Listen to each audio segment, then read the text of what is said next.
Now let's try to solve this question. So first we will do for 1 to 1. So let's do for 1 to 1. For that, let's take the first condition first piecewise. The x belongs from 0 to 2. Now x square belongs to where? X square belongs from 0 to 4. Now just add minus 1. So minus 1, x square minus 1 and 3 here. So we get the output from minus 1 to 3. And for x is equal to 2, the answer is 4. Now let's do for the next one. So x is from 2 to 5 and will multiply by minus 2. So when you do by minus 2, you get minus 10 here, and here you get minus 4, and we will add plus 19 over here.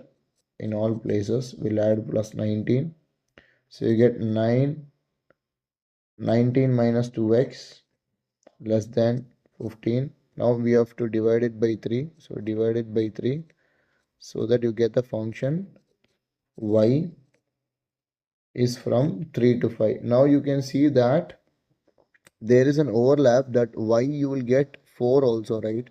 So you'll get y4 here, as well as when you substitute 2 you get 4. So for two different inputs, so there are two different inputs for which you get the same output. So maybe we can find the input also. So 19 minus 2x by 3 is equal to 4.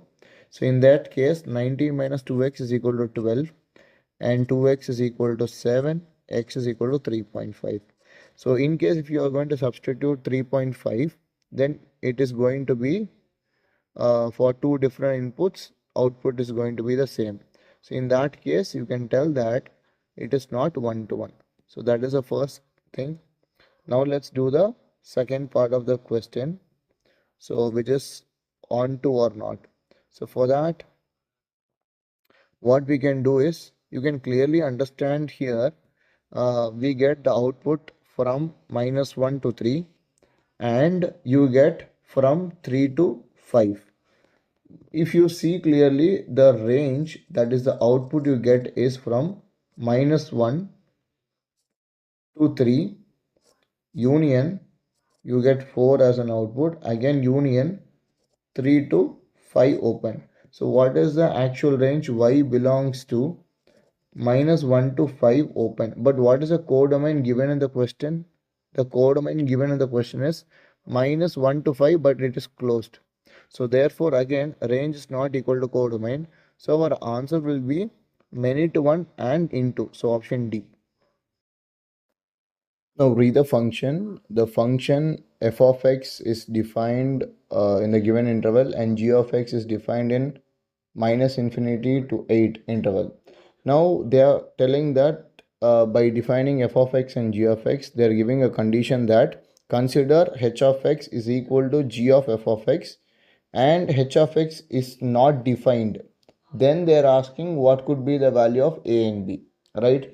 Now what you have to understand is, so you have to concentrate on the input. See, g of x is not defined when it is greater than 8. Well, you can easily see here, it is defined from infinity up to 8 only, right? G of x is defined, the x belongs to, from minus 8 to 8 only. But after 8,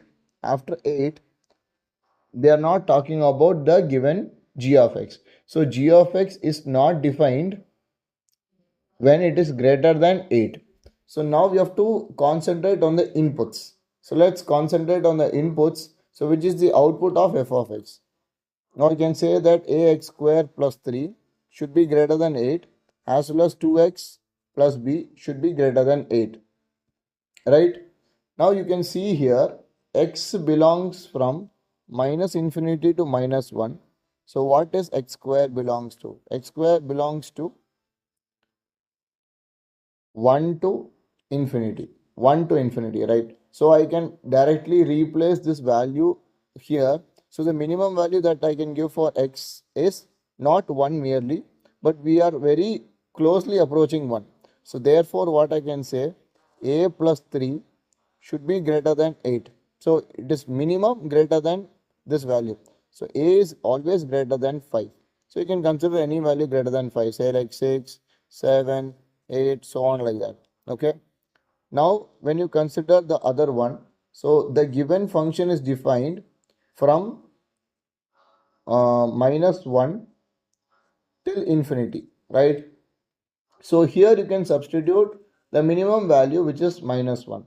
So if you are equating that, then I can say that 2 into -1 plus b will be greater than or equal to 8. So in that case, b is greater than or equal to 10. So our answer is a should be greater than or equal to 5, which is a is greater than 5, and b is greater than or equal to 10, right?